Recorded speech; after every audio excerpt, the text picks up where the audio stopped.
హైదరాబాద్ నగరంలో భారీ వర్షాలు కురవడంతో వరదల ముప్పుకు గురి అయిన ప్రాంతాలకు ముఖ్యమంత్రి సీఎం రేవంత్ రెడ్డి గారు ఆకస్మికంగా సందర్శించి పరిస్థితిని స్వయంగా సమీక్షించారు. తక్కువ సమయంలో అధిక వర్షపాతం కారణంగా కలిగిన సమస్యలు క్షేత్రస్థాయిలో గుర్తించి శాశ్వత పరిష్కారాల కోసం తగిన చర్యలు చేపట్టాలని అధికారులకు ఆయన స్పష్టమైన ఆదేశాలు ఇచ్చారు. ముఖ్యంగా అమీర్పేట్, బుద్ధానగర్, మైత్రివనం, బాల్కంపేట్ వంటి వరద ముప్పుతో బాధపడుతున్న కాలనీలను ముఖ్యమంత్రి ప్రత్యక్షంగా పరిశీలించారు. బుద్ధానగర్ లో డ్రైన్ వ్యవస్థను పరిశీలించి కాలనీలో వరద నీరు నిలిచిపోవడానికి కారణమైన అంశాలపై అధికారులతో చర్చించారు.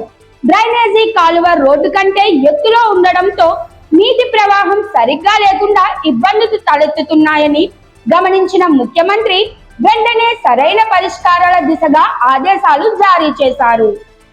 గంగూబాయ్ బస్తీ కుంటను సందర్శించిన సీఎం అక్కడ కొంతమంది వ్యక్తులు బస్తీ కుంటను పూర్చేసి పార్కింగ్ గా ఉపయోగిస్తున్నారని స్థానికుల ఫిర్యాదులను పరిశీలించారు. దీంతో ఆ ప్రాంతాల్లో ప్రత్యేక ట్రంక్ లైన్ ఏర్పాటు చేసి వరద ముప్పును నివారించాలని, అందుకు తగిన ప్రణాళికలు సిద్ధం చేయాలని అధికారులను ఆదేశించారు.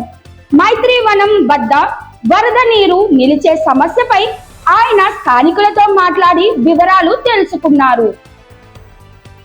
అమీర్పేట్, బుద్ధానగర్ లో జస్వంత్ అనే 7వ తరగతి విద్యార్థిని సీఎం ని కలుసుకొని అతని ఇంట్లోకి వరద నీరు వచ్చి పుస్తకాలు తడిసిపోయిన విషయాన్ని తెలుసుకున్నారు. చిన్నారి బాధను చూశాక సీఎం ఆయనతో కలిసి కాలనీలో పర్యటించి ఇకపై ఇలాంటి పరిస్థితులు మళ్లీ రాకుండా శాశ్వత పరిష్కారం తీసుకువస్తామని హామీ ఇచ్చారు. తన పర్యటన అనంతరం ముఖ్యమంత్రి జీహెచ్ఎంసీ కమిషనర్, హైడ్రా కమిషనర్ సహా సంబంధిత అధికారులకు పలు కీలక సూచనలు చేసి తక్షణమే అమలు చేయాలని ఆదేశించారు.